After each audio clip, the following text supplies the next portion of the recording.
for many of them, they're both importers and exporters, and the prices of some of the commodities that they export have also declined. So some come out, you know, a little bit, some come out positive, some come out neutral, and others come out negative. But I think when you look at it overall, the decline in commodity prices has in net terms not been as beneficial for the countries, because those exporting various minerals and metals and agricultural products have now seen the prices of some of those come down. In Tanzania, the president Kikwete the other day, last week, 2 weeks ago when I was in Tanzania, still spoke of stockpiles of cotton, which they are unable to sell and export. Even against the backdrop of the difficulties they were already having with the heavy subsidies of cotton by this country. Burkina Faso, the same thing, unable to market its cotton. The price has come down. You can imagine what that means for the farmers in those countries. So it's the decline in those commodity prices has been unambiguously harmful for those countries, and that's something that is impacting them severely. So all this means, when you put it all together, that the impact of the financial crisis, which has led to a rapid fall in aggregate demand the world over for the products that African countries can sell, has been quite severe and is becoming increasingly so. We've revised our growth forecast down, you know, in fact it's changing. You can't even talk of any forecast, because before you finish, you get figures that are even worse than before, you know, and that makes it extremely difficult. But one of the key things we fear is that the African countries and developing countries have been hit with a lag, the low-income countries, you know, and therefore it might take them a longer time to come out of this crisis than it would the developed countries. So that's one thing that and that's why it's important for them to take the right policies now, and also to have a stimulus for their economies. So this is where we are. It's unfortunate because this crisis did not start in these countries.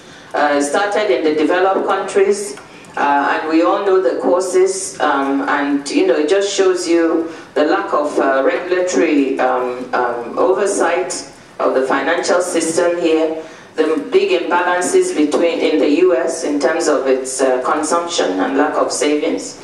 All these things factored into the crisis we have today, and many people are questioning, if this is the case, is there not a very, very strong case for the developed countries, albeit focused on their own very big problems here, to also look at the impact this is having on the developing countries, and to try to do more, so that when they're talking of their stimulus package, they should also be thinking, what can they do to help these other countries who are not the cause of the crisis to weather their own problems? I'm not saying that the focus should not be on solving problems here, because if the US and Western Europe and so on don't get out of this, it will be a problem, but there's room for them to also internalize the impact on other countries.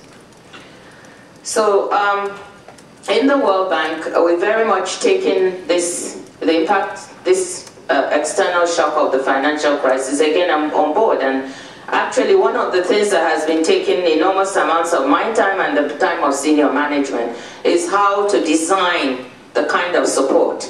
Because international financial institutions, this is the kind of role they should be playing in trying to help the developing countries, particularly African countries, weather this. So what are we doing? We've tried several instruments, just to mention a few to you.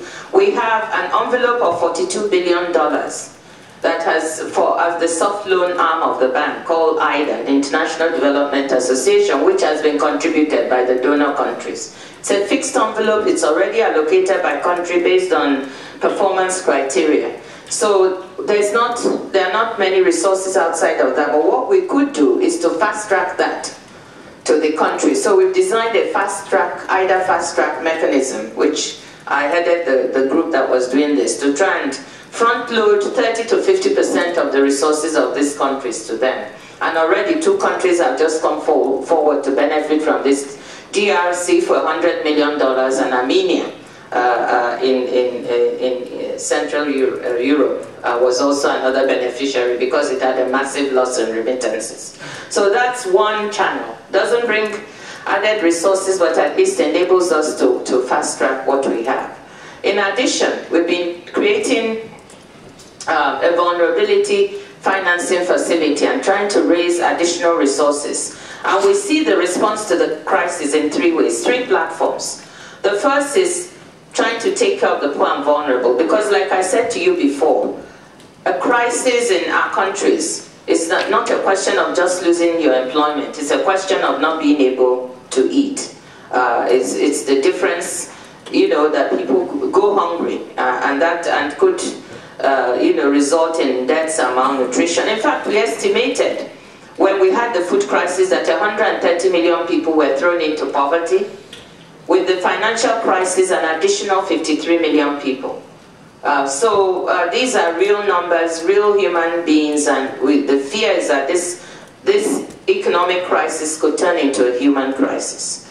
So we've seen it that we have one platform which is to focus on safety net, social safety nets, trying to cushion the impact on those who are poor. And so we have a vulnerability financing facility that we've developed. And we've said if the call by Bob Zoellick, the president of the bank, for 0.7% of stimulus to any of the development agencies, not just the World Bank, if some of it comes towards the World Bank, it should go into this financing, vulnerability financing facility for two things. One is to top up the response to the food that we had built on the food crisis, so we can fast track money, additional resources for agriculture and food to poor countries. The second is through a window, the rapid social response window, which builds safety nets designed to help countries develop food for work programs, feeding children in school, those kinds, creating jobs, those kinds of programs. So that's the vulnerability plank. The second plank is infrastructure. We've seen that the experience from past crises is that one of the first things that countries do is to cut their budget on three things: education, health, and maintenance of infrastructure. And as you know, in many of our countries, infrastructure is already in such a bad state.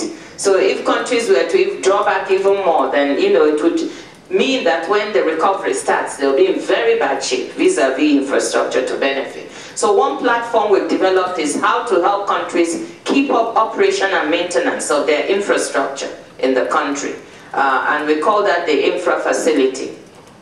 And at the same time, under this facility, we're seeking additional resources to help create some new infrastructure. One, because that will create new jobs, and two, because it will begin to position these countries to benefit from a turnaround when the global recession recedes. And in Africa in particular, we're looking at regional infrastructure projects.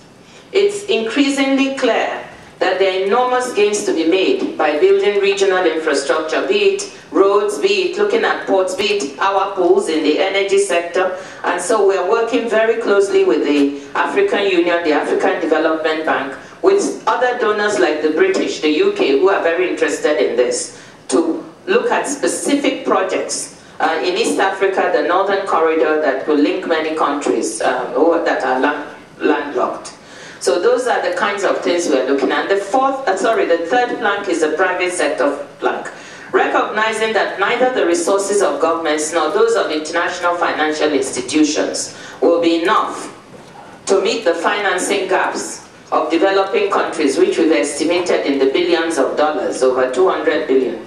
The private sector also needs to be drawn into the response. So one thing we've done is that the private sector arm of the bank, the IFC, has developed several initiatives in private sector, public-private partnerships in infrastructure, microfinance, banking recapitalization, and trade. Trade has ground to a halt. As you know, for the first time in 80 years, there's been a noticeable decline in world trade. And that's because the resources that used to facilitate world trade have dried up. There's no credit. So we've developed a facility to generate additional resources up to $3 billion and a liquidity pool that countries can tap into to facilitate trade.